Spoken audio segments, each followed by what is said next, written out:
Hello, I'm Lisa Harrison, and today I am once again speaking with Tolec. Now, for those of you who have not heard our previous interview, Tolec is a human representative of the Andromeda Council, which is a galactic governance council whose members consists of star systems and their homeworlds in the Andromeda constellation and galaxy, and also includes representation from the Galactic Governance Council of our own Milky Way galaxy. So welcome back, Tolec. Hi, Lisa. How are you? I'm great, and Good to be here. very much looking forward to asking you this next round of questions because I want to bring it a little bit closer to home. Sure. And actually, really close to home to start with, Australia specifically. We have a very well-known base here in Australia called Pine Gap, which is located in Uluru, or for those outside of Australia, you might know it as Ayers Rock, Alice Springs. Alice Springs, sure. Yeah. What can you tell me in terms of what the Andromeda Council have shared with you about this particular military base? Because what we covered off in our first interview was that the war in space is over. The efforts of the Andromeda Council are now being concentrated on taking out the reptilian grey hybrid alliance bases around the planet. We've seen the Gulf of Aden taken out. We've seen the base off the coast of China and multiple bases on the mainland of the USA. Right. But this is an ongoing process because there are many, obviously. So what can you tell me about what's going on here in Australia, or what's planned to go on? Well, I asked, because I didn't know, I asked my primary contact, who's the commander of the Andromeda Council, and let me be a little more specific. He is the commander of the biosphere, where many of the Andromeda Council meetings are held. He's not on the Andromeda Council per se, but he's the commander of the biosphere where many of those meetings are held. That's right. The first thing. And yes, many of my other contacts are people that are actually on the council, including the vice chairwoman, Tanya, who's the vice chairwoman of the council. So here's what he told me. He said, and these are notes. He said the Pine Gap base in Australia is still active. There are both private sectors of a military elite group and the powers that be taking part in testing new technology, what they would call defense systems. These teams are using the Pine Gap base as a site for practice drills and preparation protocols inside the buildings, and they're also developing small defense capabilities with new, if you will, re-engineered Earth-based laser weapons that can disintegrate solid objects. And they've done this because they've learned that their own nuclear weapons keep getting shut down by the people in the Andromeda Council. So it seems that this military elite group and the powers that be realize that nuclear missiles won't be able to work because our ships keep making them malfunction, like we've done a few times. Mm-hmm.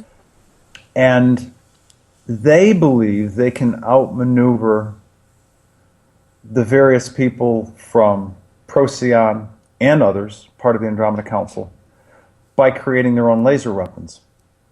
Not so. Our people are aware that the military elite and powers that be are developing these kinds of laser weapons.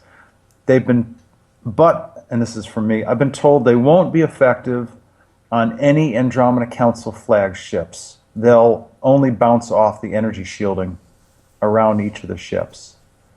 And so all of these practice drills and preparation protocols are happening, and the development of either re-engineered old technology or new technology is happening down at the Pine Gap base. And the head, I'm almost done here. Sorry. The head of the defense, his name is Balter. The head of defense for the primary biosphere has said recently that they will continue to monitor any and all countries for possible ground attacks. The commander says in closing, I'm going to quote him, "We monitor the military elite group bases on Earth for any signs of nuclear missile activities. When the powers that be, military strategists, decide to, quote unquote, push the buttons, so to speak, we act by neutralizing them into malfunction stage. In other words, they will not start. It is like using a key and ignition of your cars to start an engine, but the car just won't start." That's what he said about Pine Gap, and they're going to monitor them. They're going to monitor them for any activities where they might get proactive. And if they try to get proactive, they'll shut them down. Okay, well, what I've taken from that is that the weapons that they're currently testing and working on in Pine Gap are primarily to use against ships from space, not against other countries in potential war scenarios. Right. That's correct. And secondly, that there's no plan at this point to take it out, as it were. They're just monitoring it. Right, because what I didn't say is and I'm kind of paraphrasing the intent of what the commander and the head of defense told me. They don't feel that this base is the kind of a threat where they need to take it out. They know what they're doing, they're observing what they're doing, they're keenly aware of what they're doing, and they're watching them closely.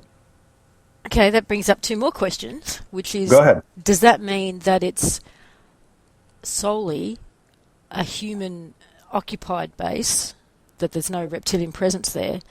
And secondly, that it's not the kind of bases found in the Gulf of Aden and off the coast of China where they were actually beaming harmful negative energies towards or frequencies towards the occupants.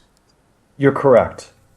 These are, that is to say that the front end of your statement is correct. These are human-operated, human-run bases that are a combination of private sector, powers that be, group, and their own kind of like little special forces guys, and what he's calling the governmental military elite. Again, these would be like black ops, special ops kind of guys, directly affiliated with government forces. So private sector military, government sector military elite, and human, not reptilian. Okay. And the second part of that question was, so there's no frequencies being... No. Simply, simply a military testing facility. Okay. A military testing facility for different technologies, including laser weapons.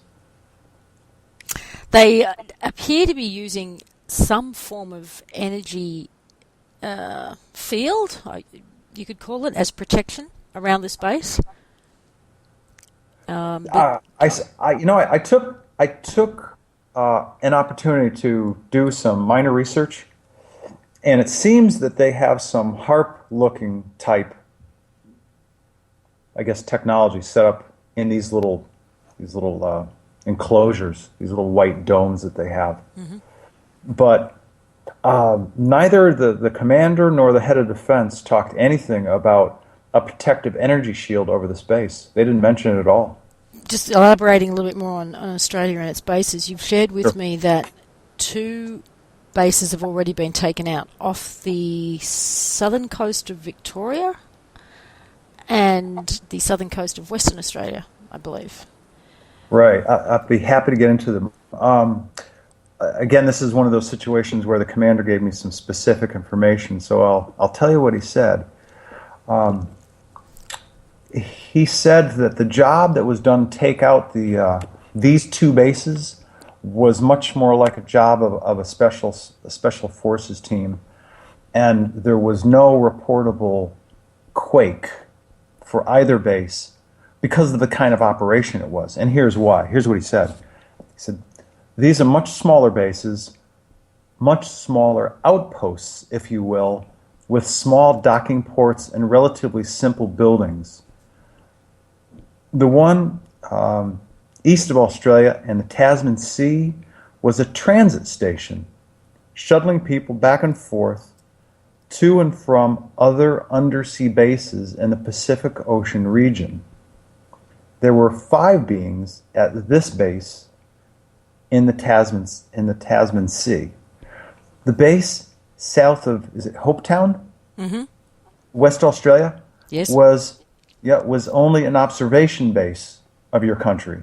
There were 3 beings in it, and literally all they did was kind of observe. There's an observation post. For each base, our people from Procyon used a very unique, specific, pinpointed, highly focused beam technology to penetrate the domed energy shield temporarily without having to destroy each base. Once they broke through, they quietly entered, rounded up the 5 or 3 reptilians and greys without much resistance, and they sent them into a portal through a Stargate to be relocated at the far edge of the universe. Then our people went in. They dismantled some important energy production-related equipment, generators, if you will, within each base. And then the building structures inside, we collapsed these buildings using low levels of sonic pulse beams, much like a demolition team who would take down a building above ground on your planet. In this way, we did not affect the natural habitat of the ocean outside of the protective energy shield, which was kind of like acting as a dome to cover each base. Okay. Right. So once, and he continues to say, and he wraps it up, once we demolished the buildings, we then deactivated the dome energy shield at each base location, and simply because of the size of these small bases, this is why there was no USGS registration of an undersea quake. There was no need for a strike of this kind of magnitude. And then he closes by saying, overall, please understand, these were insignificant regional bases and caused no real risk to the people of Australia. That was the end of his communication. So based on that information and what you've said about Pine Gap so far, there really is not a base here in Australia or its surrounding waters of any real significance. Not anymore. And I'm smiling. Not anymore. No. You've got Pine Gap, and they're diddling around with their laser gun technology and their kind of HARP energy things that they're working on. But even the undersea bases that did exist, they are now taken out. So reptilians or any possible influence of reptilians around Australia is gone. Because we've also just had Barack Obama here. It's been very busy in Australia lately, I must say. Yeah. And an announcement that American troops would be based in, I think it's a military base in Darwin, from memory. But there's also a military base, another one in Western Australia, up north, in a place called Exmouth. Right. But if they're not on the radar, then I'm assuming that they're somewhat insignificant as well. Yeah, well, actually, I asked. When we first started talking about this topic of bases, I asked specifically about Australia because, being a contemporary woman, you would certainly understand that in terms of geopolitics, the U.S. and Australia have had a long-standing, very friendly relationship as being allies. Mm-hmm. And so knowing that we were going to be talking and respecting that close alliance relationship between the U.S. and Australia, I asked my contacts on the Andromeda Council about this base at Exmouth. And they said, no, we took that one out a long time ago. That thing's been gone for a while. Oh. Yeah, so that, I didn't go into any detail about it simply because they said that undersea base we took out a while ago. It's been shut down for a long time. So whatever's So that visible on the surface on the actual landmass is just the leftovers. no, well, there was a mirror facility to that underwater. Okay. That's what I'm talking about. There was an undersea base there, and so yeah, you're right. What you see left over on the surface is simply left over. Yeah, it's not an operational base any longer. Well, that's going to send shockwaves through some of the communities here. I know. Okay, good news. It's like I said, with the U.S. and Australia being partners for so many years, I thought I would take an opportunity to ask, and they said, please have Lisa and her people understand that even before we took out those two undersea bases south of Australia, they weren't a real risk to the people of Australia anyway, especially compared to a lot of other undersea bases around the globe. So I was happy to hear that, and I was happy to know that they took them out relatively soon. They took them out Thursday and Friday of last week, so it's relatively recent, but they're no longer a problem. Good to hear. Yeah. Now, I wanted to move on to the information that you shared in your series with Alfred in regards to Elenin and what that really is. Now, what you stated was that Elenin is, in fact, a small comet. However, it's made of more rock than ice, as per usual comets. Excuse me. Sure. And it's acting as, well, my analogy, a tugboat for a brown dwarf called Tacoma. Am I saying that right? Yes. Which is roughly the size of Uranus, or Uranus, however people like to say that. Right, yeah, depending on which school you went to. Exactly. Yeah.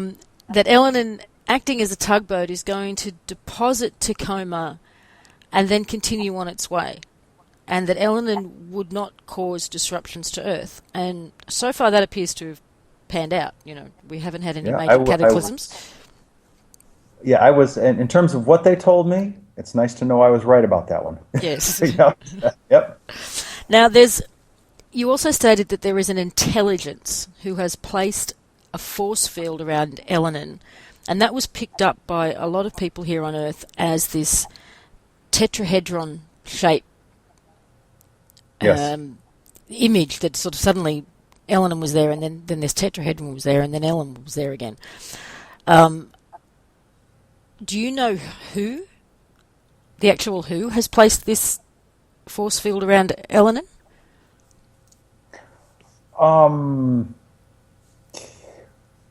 Yes and no. The yes is I know who did it.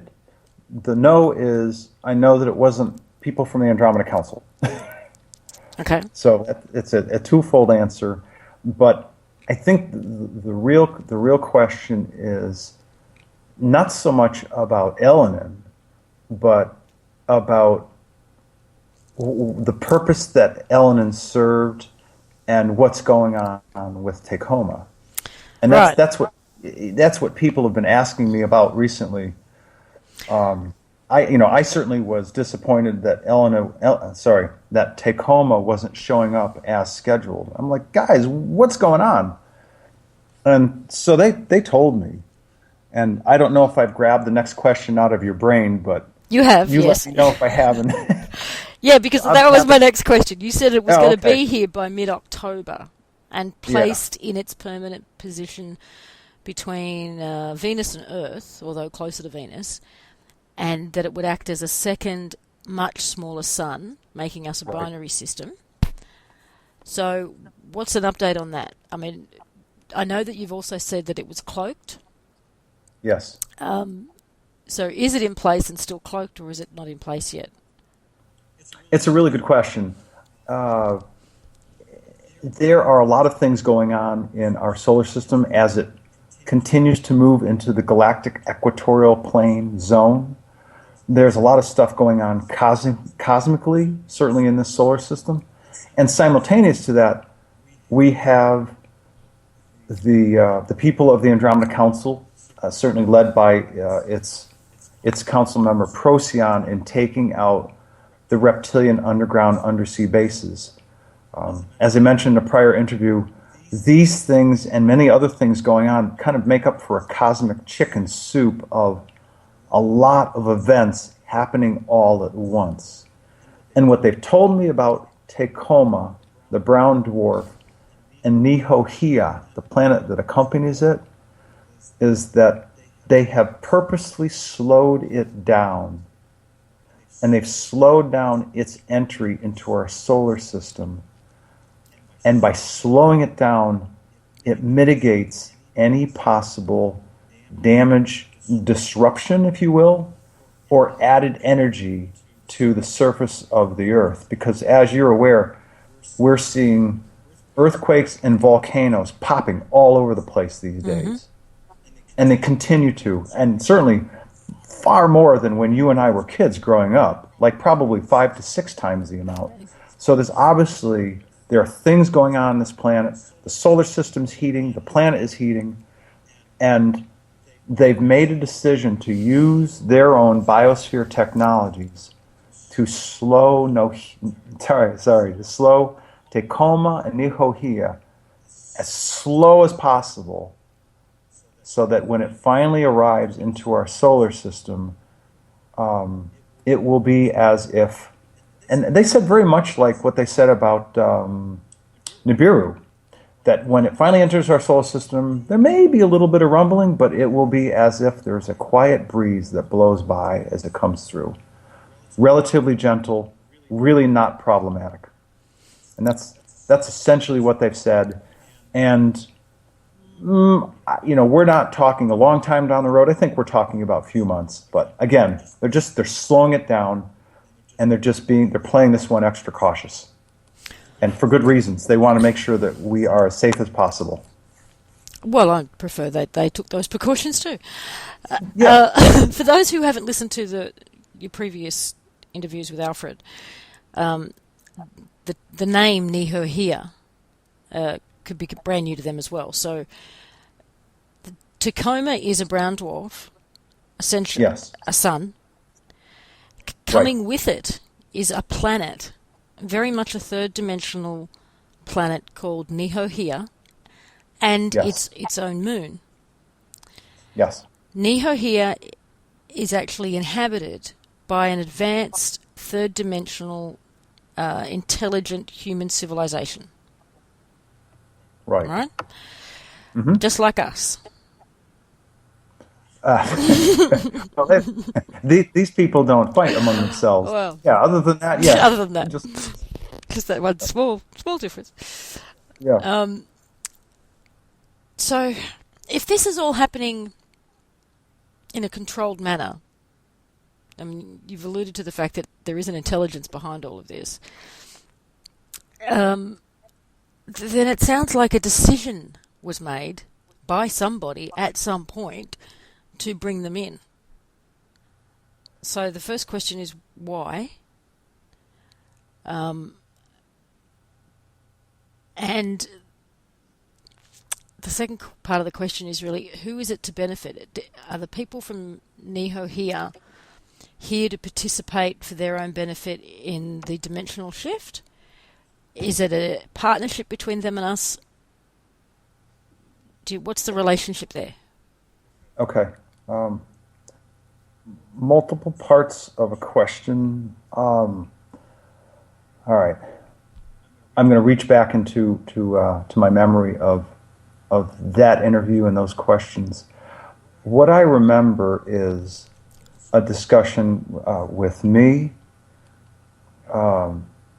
the commander of the biosphere, the vice chairwoman, Tanya, and Tonka, the spiritual sage. And collectively they said, it is the evolution of it is the evolution of Tacoma as a brown dwarf, and Nihohea in its moon and its people, after traveling the cosmos for 100,000 years, for them to come into our solar system. It's I honestly don't know who, if anyone, made an intellectual decision to bring them in. Mm-hmm. I do know that it's for the benefit of the solar system, and it's to the benefit of the people of Earth that this, if you will, cosmic expansion of ours be made to happen. Because from what I understand about the people of Nihohia, originally these people would be the ancestors, the predecessors of people from India. If somebody here on Earth from India, from the Hindu Kush region, speaking Hindi, they would be able to communicate quite easily in some manner with the people of Nihohia. They are apparently the light blue-skinned people of the old Hindu text. What I've also learned about them is that they're warm, they're kind, they're kind of lovable people that, you know, if you had really good family members that you wanted to have over for Sunday dinner quite often, these are the kind of people they are. They're just very warm and very loving. And so, after wandering the cosmos for years, it's part of their destiny to become part of the solar system. A. B. They are also going to help us in our own evolution while they and us become fourth dimensional people. It's part of their evolution to become fourth dimensional people. It's part of ours. Mm-hmm. And because they're such warm, kind, and friendly people, there will be communication between them and us as we begin this process of intense evolution, becoming, in essence, 40 people. Oh, that was my next question. They're going to make contact. Yes. There will be contact, not only between. It's going to kind of happen like this. You have the people from Tolec, Retol, and 2 other planets. So 4 planets of the Andromeda Council that will be coming here to visit, laying the groundwork for people of Earth. Here's who you really are. Here's where you really come from. This is what your soul and your spirit is really all about. This is what fourth dimensional life is like. What other questions do you have? So those people from those 4 planets are going to lay the groundwork for us on Earth better understanding what our transition into fourth dimensional life is going to be like. In addition, these people from Nihohia will also help us as become fourth dimensional humans, and they'll become our new friendly neighbors, if you will. This whole idea of contact is kind of mind-boggling because, even as somebody who believes beyond a shadow of a doubt that life must exist in the cosmos, the idea of, you've said that the Andromeda Council, once this cleanup process is finished, once it's safe for them to do so, they're going to send down a small scout craft with 3 or 4 people on board to meet and greet and well said. Yeah, yep. Get to know your average Joe, as the saying goes. Yeah. So here I am, somebody who's very very much believes in the idea that there's got to be life out there, and yet the reality of the ship, landing in my backyard and a couple of 7 feet tall Andromedans popping in for a cuppa is still going to blow my mind. I know that. No matter how. Well, I know there's a question here, so go ahead. Yeah, there is. What kind of? I know. This actually came up with Alfred as well. He was talking about the sheer statistics of the numbers of people who believe that this is a reality, but that doesn't still prepare let, you for the reality. let me help you. Let me help you. Grab a beer. You drink I Celsius? wish I did. No, I don't. No, really. In seriousness, I've been blessed because of the part of the country I live in. I've been blessed to meet and have good friendships with Wendell Stevens, who's since passed on, Bob Dean, and a few other people. And I was kind of like, the little guy going, "Oh my God, look at these guys! They know so much." And I'm just this kid who doesn't know a lot and is in awe of all of their experiences and all they've learned. And then fast forward September 2010, I start to have all these experiences and I'm going, wow. So backing up and using my experience of meeting Wendell Stevens and Bob Dean and others and having friendships with those guys. Wendell, God bless him. Wendell said, we were literally sitting over a glass of herbal tea, ice cold herbal tea one afternoon. And he said, 100 plus. I said, 100 plus? He's like, yep.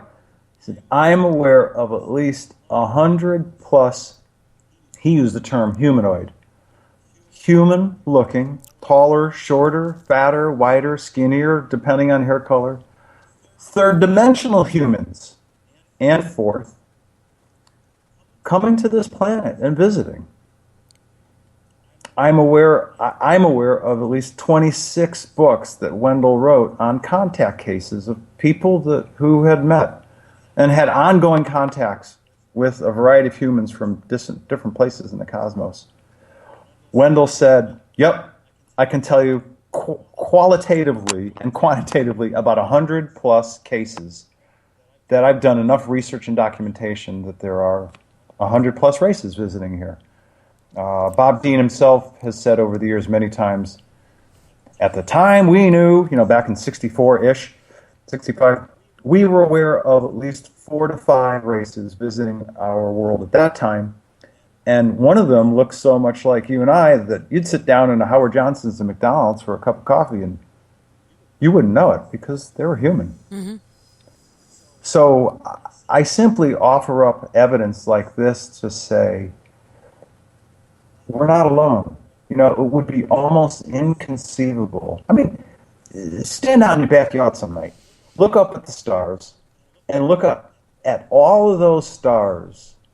And the fact that the Hubble telescope has only mapped, an inch of space, and the scientists have said there's at least 400,000 galaxies in an inch of space that have a regional zone where an Earth-like planet could be thriving and living.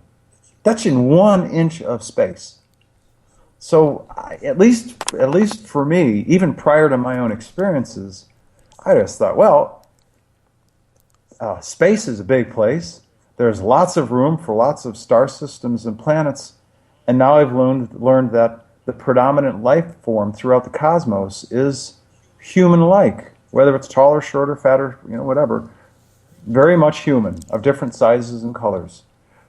So for me, I simply offer up this, if you will, anecdotal evidence to say, don't be surprised if you see some people who the NBA would like to recruit that are 7'4" and 7'5" that want to take a walk with you and your family and say, hey, what would you like? What do you want to learn about? We're here to help. That's why we're here. We're here to help. We're the next step in the process to get you ready for fourth dimensional life and becoming part of a greater galactic community of planets. So let me ask. And that's my short. That's the short answer. Yeah. But yeah, I mean, the intellectual understanding and belief in all of this is one thing, but I still think it's going to be a hell of a shock to the system. The reality of it, when it's in your backyard or in your face, so to speak. Yeah, well, they're and maybe I can provide a point of differentiation. I've been told quite frankly, that, and Lisa, fear not. They're not going to land in your backyard, and if you have a dog, squish his doghouse. Um, they'll be they'll be landing decidedly on the outskirts of towns, the outskirts of cities. It'll be quiet. When they beam in, they'll beam in quietly. They'll be dressed very much like we're dressed, depending on where you live. And their interaction will be as quiet as can be possible for people that are somewhere between 6'4" and 7'6" or 7'8". But they're going to do it as quiet as possible. This is not about the mass arrival of 250 or 300 ships.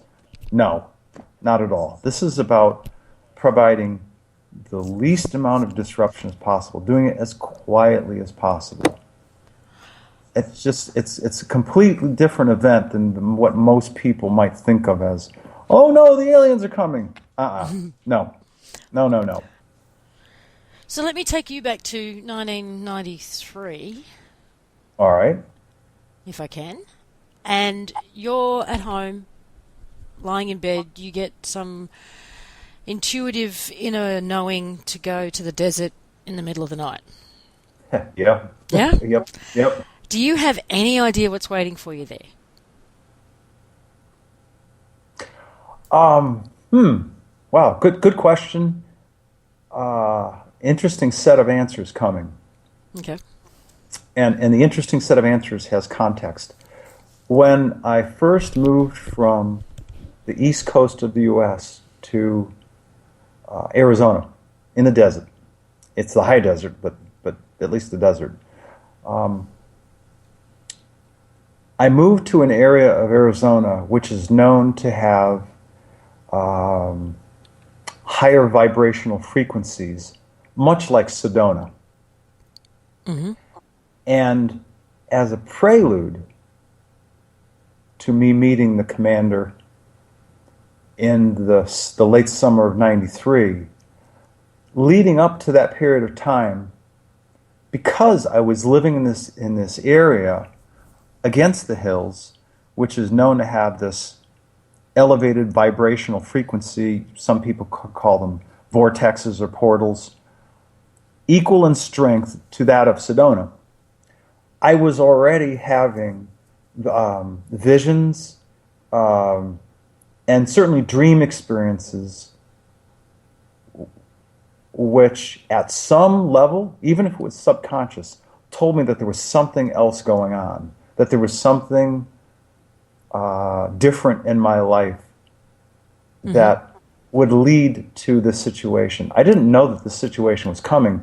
I just knew that I had a number of visions and dream experiences that I couldn't describe in the normal context of Earth life. And certainly those experiences had to do with life from other worlds and life in space, without a question. Right.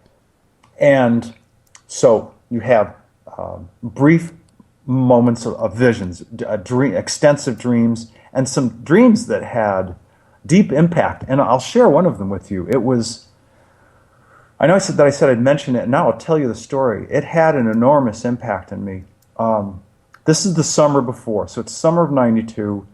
It's I want to say it's August at about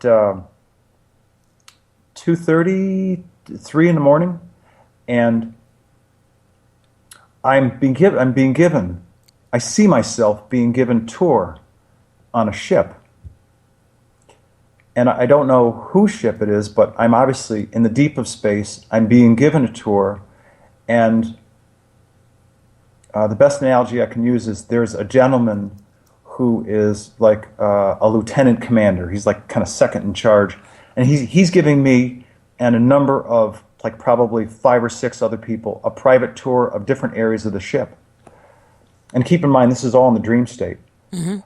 And somebody comes, there's this younger guy, like an ensign. He comes up to the lieutenant commander and he goes, "Hey, I got to tell you something. We got some problems here."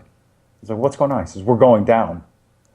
He goes, "What do you mean we're going down?" He says, "There are some problems with our," and now I'm going to steal a term from Star Trek, like our inertial dampening systems are the systems that keep the ship steady, and we can't fix them. And we're in the gravitational pull of this planet. We're going down. I'd heard enough of the conversation that I knew what he was saying. And then I'm seeing all these people run around the ship. Everybody's screaming. I hear women, I hear children running around everywhere. And even as I tell this story, I get deep chills because of what transpired. So I feel the ship cant and tilt, and it's going faster and faster, and then bang, I wake up. And I'm profoundly sad. I've got tears running down my eyes. And that was, like an hour later, maybe 3:30-ish. So I get up, go to the bathroom, drink of water, go back to bed, wake up later that day, shower, shave, suit, coat, tie, go to work. About 4:30, 4:45 in the afternoon, I pick up the phone and call a buddy of mine who was deeply involved in MUFON at the time. And I said, hey, buddy, I want to tell you about a story, a dream experience that I had between like 2:30 and 3:30 this morning. So I tell him the story that I just told you. And the phone is deadly quiet. He's just listening. And he said, how many people have you told this story to? I said, nobody. I've been at work all day. It's 4:30, 4:45. We hadn't talked in a couple of days. I had this experience. I figured, you doing what you do with MUFON, I figured I'd pick up the phone, give you a call, let you know what happened. He said, you're sure? I said, yeah, absolutely. He then said, about 12, 13 miles due southeast of the city, there was a crash. No. Uh-huh. Yeah. There was a crash over the pass, and there were about 125 lives lost. And that's when I knew that there was something more to me just having dreams. A crash of what? Oh, I'm sorry. There was a crash of an extraterrestrial ship. Uh-huh. And that 125 lives on that ship were lost. People died. And I didn't know it at that time, but the people of the Andromeda Council, led by my primary contact being this commander, they knew what was going on. I was the one being given the tour. I wasn't the one leading the tour. I was part of the group of 5 or 6 people being given the tour of the ship. Mm-hmm. And they pulled me out before the ship went down. Ah, I see. Right. So even though you were in the dream state, so your body was physically here, if you were in a dream state on the ship at the time it went down, that could have had repercussions for your physical body. That's right. That's right. And quite honestly, that experience had so much of a profound impact on me that I never really asked any deeper questions about it, except to say that I asked them about the experience. They confirmed it, pretty much like I've told you, and they said, we had to get you out of there before that ship went down. And they pulled some other people out as well, but they did it as fast as they could, and yet still 125 people lost their lives. So that experience, 1 year, happened approximately a year and a couple months before being in the dream state and being given directions to head down the highway south of Tucson. It was about 2 or 3, I guess a couple exits south of the San Javier Mission back then, to pull off the highway, drive through the desert a certain period of time, come over sort of like this last hill, and I would see this man and his scout craft waiting. Now, the interesting part for me is that when I got there, I knew who he was. I'm like, hey, how are you?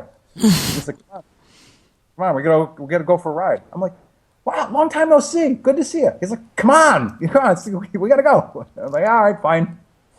So I obviously, at some level, knew who he was. And so, yes, as that story is told, we took 3 separate trips. Each time we went back in time, and I had to take 2 different pills. One pill to leave, one pill to come back. And those pills were to adjust the vibration of my 3rd dimensional body to a 4th dimensional rate. Why is this relevant? It's relevant because time is a construct of the 3rd dimension. And you can't do time travel unless you're vibrating as a 4th dimensional being. Everything that I've learned from them tells me that from the 4th dimension up, time as we experience it on Earth doesn't exist. Certainly not the way we experience it at all. Right. And our perception of life and the colors of life and the sounds and the sights are magnitudes greater in the 4th dimension. And yes, time, it just doesn't exist. So they had to get my body bumped up vibrationally to the 4th, so he could have me travel back through time to visit. To observe this family, and we did it 3 times. And I'm still here. Yes. That's the summary. Yeah, I'm still here. I was given a choice to stay and help them as a guide, if you will. But I guess I had another job to do, so here I am. It's a big story. But it happened. Yeah. It happened. It's strange, but it happened. So how has this evolved for you? You know, from that first contact in '93, how has your relationship with these predominantly 5 people evolved? And where are you at with it now? I got to tell you, I'm glad that you're asking this question, because I haven't really had an opportunity to talk about it. When contact first started again in September of last year, in 2010, I was given a little bit advance notice, and suffice it to say that initial contact in September 2010 was telepathic. Its first initiation of 2010 was telepathic in September, and there were a series of questions that went back and forth. And he said, "Well, this is the commander." He said, "How do you see us making the greatest amount of impact?" And I said, "Well, there are some people that know that there's obviously other life in the universe, and if you really want to help us, start touching down. Land, visit with people, let them know who you are, what your lives are like." And I said, "Okay." And then I asked a whole bunch of other questions, and I said, "Hang on, you have 30 seconds?" And that literally, because, and I don't remember, but my answer was very much like that. I'm like, "Oh wow, wait, just give me 30 seconds, and I'll give you an answer that would equivocate to 3 hours in front of the Council of the UN kind of thing." Right. How has it evolved? Well, it went from being pure telepathy to telepathy, a lot of quick visions, a lot more dreams, and some automatic writing. And for me, automatic writing means we discuss something, and then it's time for me to write about it. And yet, when I'm writing, I know that the information and knowledge, the way that's coming out, is not the way I would talk. Mm-hmm. That's how I can tell it's automatic writing. It's not mine. It's coming from another place. So we have all of these different manifestations of communication. The more simple answer is, I thought that my role was simply going to be kind of like a facilitator. All right, I'm going to help you guys become acknowledged. Later on, I decided it made good sense to create a website to help people understand the specifics and the details. Who is the Andromeda Council? What star systems and planets make up the Andromeda Council? What is their governance all about? What rules and regulations do they have to abide by? Who participates? Who makes decisions? And all of this information can be found on the website. Mm-hmm. What I didn't expect was that I would learn about a war happening in space, which is now finished, and the cleanup of that war happening down on Earth, that is all about the spiritual freedom and evolution of Earth people. Mm-hmm. But again, for them, they're like, listen, we made a commitment. We decided to put aside the law of what we call the law of intervention because of all the things going on around your planet because of the years of manipulation and negative interference by the reptilians and the Greys. Somebody had to make a decision because if we didn't, there were going to be some catastrophic events in the future that would have originated from Earth, Mars, Moon, and Mars's moon called Phobos. These planets that would have catastrophic consequences for the rest of us out in the stars. And between your own manipulation and those consequences, if nobody stepped in, it was going to be bad news. So all of a sudden, I go from being a guy who thinks he's just kind of a lucky guy that has been contacted to somebody who's an integral part of reporting on a war for the freedom of people of Earth. Yes. So that the people of Earth can determine their own destiny, make their own choices in the future. That's wasn't quite what you signed up for. Yeah, I'm like, and I asked them, like, we had some conversations one time. I said, I've gotten the sense that I've been on this planet a few times, and they're like, yeah, you have. And I've learned that in my own Earth experience, I've had a Native American experience at least 3 times, maybe more, and many, many others, hundreds of other lifetimes. But I said, did I really sign up for this? Did I do this willingly? And they're like, yeah, we all sat down. I'm like, was I in that meeting?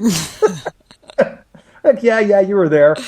You're really, you love humanity and you wanted to go again, but it was for the best. It was for the best of everybody,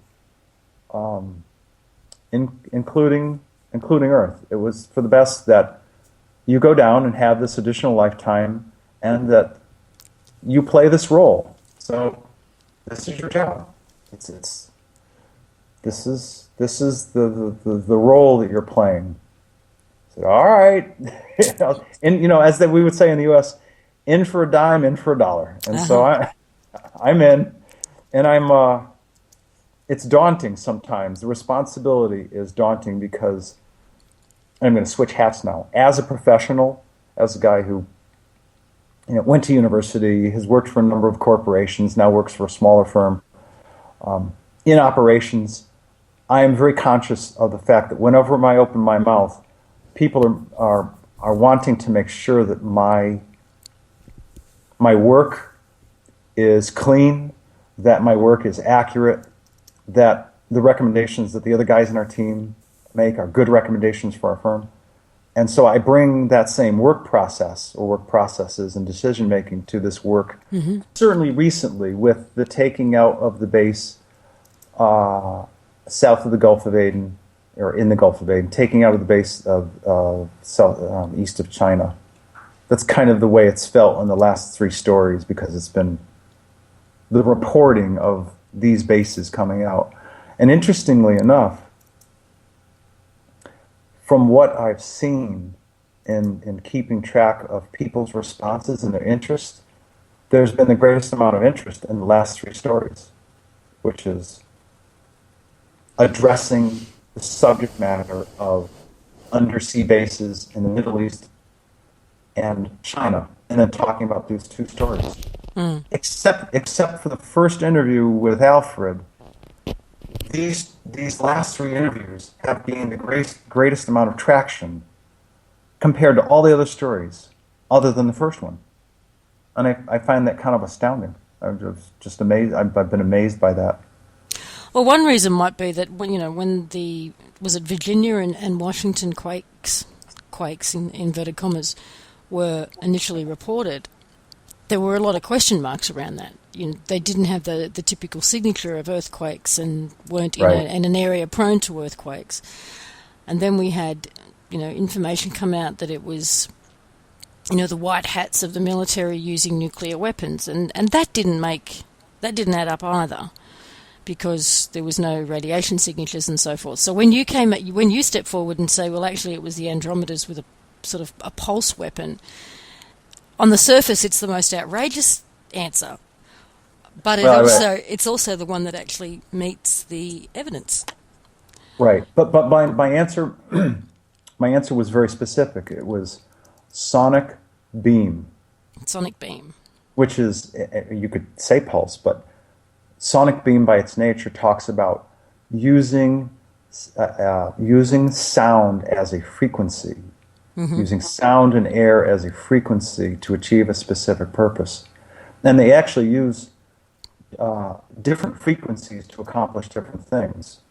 They use a lower, more compacted vibratory frequency to do the physical destruction of structures. Sorry, I'm going to ask you to repeat that, because your vocal has been getting a little bit static in and out over the last few minutes, but certainly I can still understand you. But that last sentence, well, kind of lost you altogether. So sure, I'd be happy to repeat it. What I know about these sonic beam frequencies is that the people of Procyon, of the Andromeda Council, use different frequencies to accomplish different things. Mm-hmm. They use a lower, more concentrated, more compacted frequency as a disruptor, if you will, to destroy physical structures. Right. They use a higher frequency beam and mid-range beams, but they specifically use higher frequency beams to interrupt and disable the thought patterns of both the reptilians and greys. Very specific pattern. So they're not only using beams for the destruction of bases, they're using these beams as an interfering mechanism to disrupt the thought patterns of the greys and reptilians. So they're getting a little bit of their own medicine at the moment, you mean?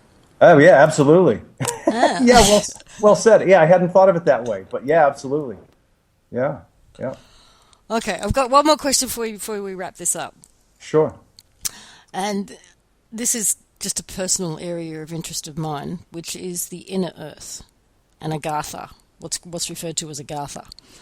Have you had any discussions with the Andromeda Council about the inner earth? Who's there? If there's anyone there, are they in contact with them? Are we likely to make contact with them ourselves? That kind of thing. I have. And the context of my conversation was, what do you guys know about this place in the inner earth called Agartha? Do you know of it? Yes, we do. Okay. Well, where's it located? Well, it's located in the area of what you would call underneath the Himalayas. Certainly deep in your planet, but underneath the region of the Himalayas. I said, okay, thank you. I said, do you guys have any formal alliance with them? No, we don't. No, we're aware of them.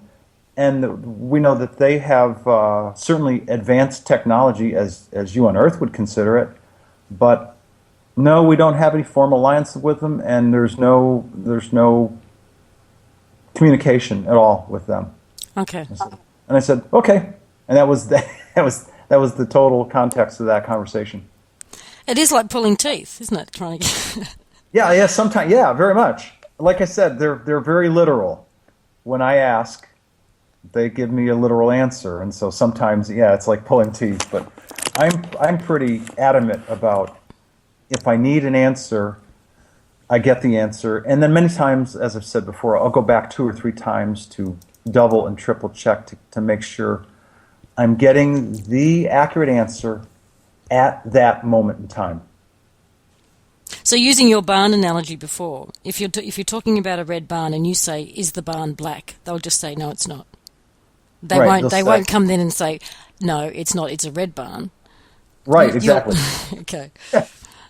Yeah, I will have to be determined to ask them about the kind of details that I'm aware of at that moment in time that I'm posing the question or posing this multiple part question to get answers that I'm satisfied will answer the question. And since I've had, and this was like 2 months ago, almost 3, when I asked, that's as much as I was asking about. It was like, do you know about them? Yeah, we do.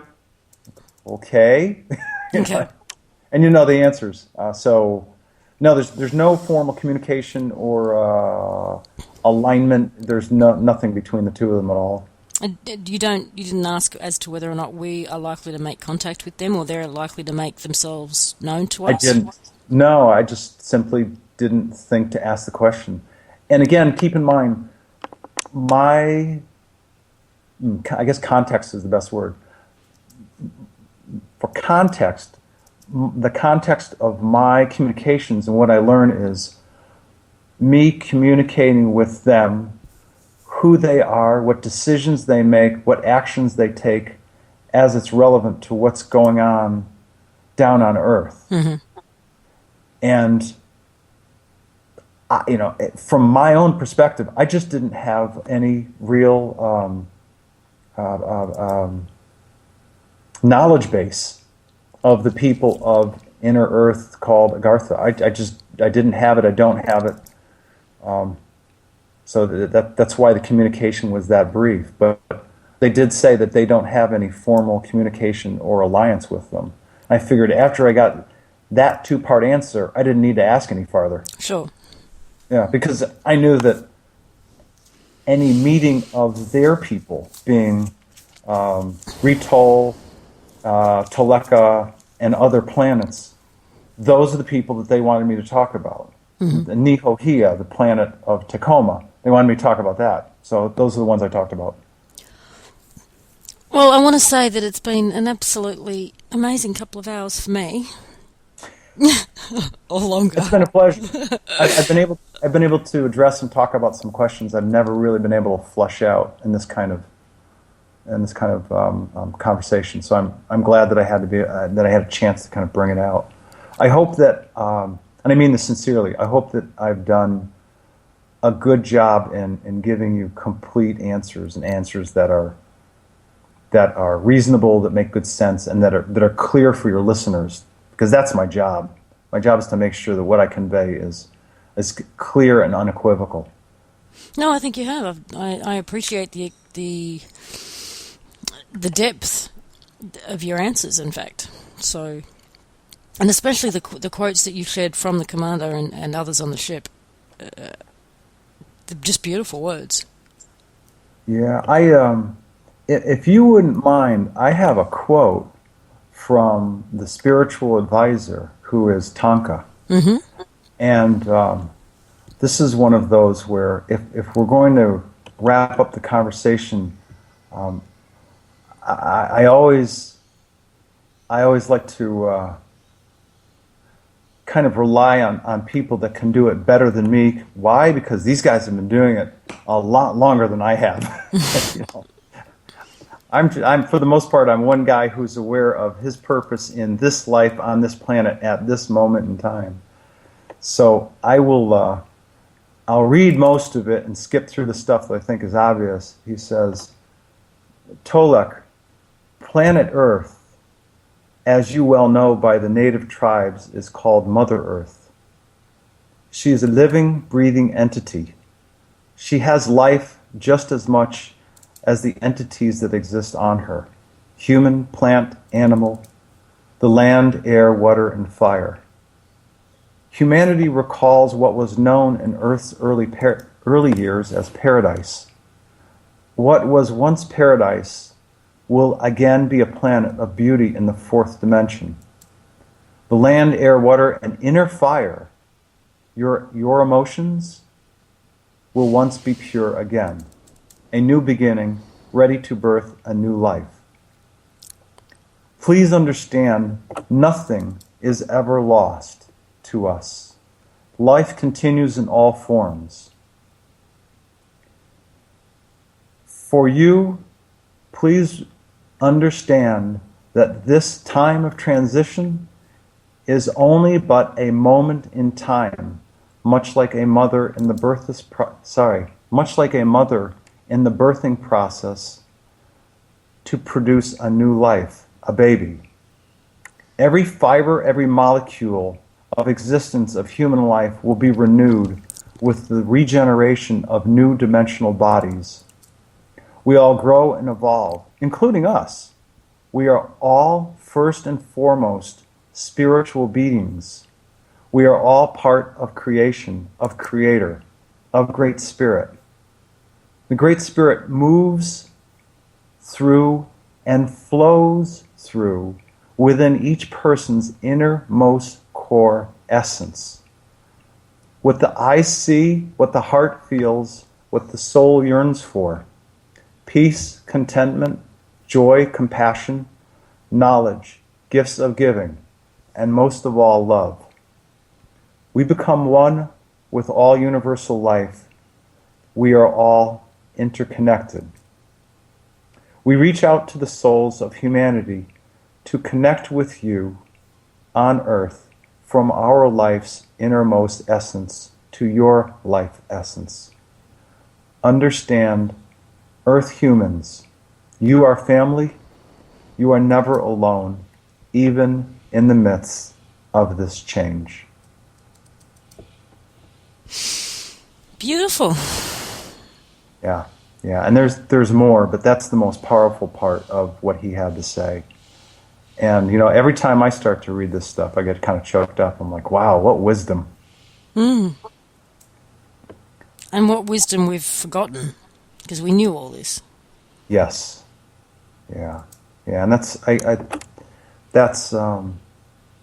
this time of change, to some degree, this time of difficulty that all or some of us are experiencing around the globe. It's simply a transition, if you will, the caterpillar spinning the cocoon to become a butterfly. We're about to become beautiful, multicolored, multidimensional butterflies again, and that's really neat. I mean, as an analogy, that's a really neat experience. Mm-hmm. No argument there. Yeah. So, I think Tonka, as a spiritual sage, is a wise man. To be able to share this kind of depth with us. So I'll leave his own knowledge of Great Spirit and Creator's essence imprinted on us, because quite simply, everything that I've ever learned is that, with another metaphor, if there's an ocean that surrounds Australia and each person as a life force is a drop of water, then we are equal to that creative life force called the ocean. We're simply all part of God. And I don't mean that from a religious perspective, I mean that from a creational perspective. Yes. Everything that I've ever learned says that we're as great as the ocean that's around us. And we're about to find out. Yeah, we certainly are. So I'll get off my little soapbox now and leave you leave you with those thoughts.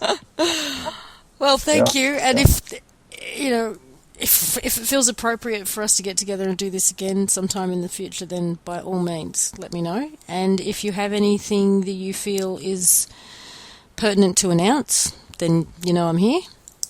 Certainly. I anticipate that sometime in the near future there will be some major events, so I will absolutely let you know. Great. Thank you very much. Oh, my pleasure. Take care.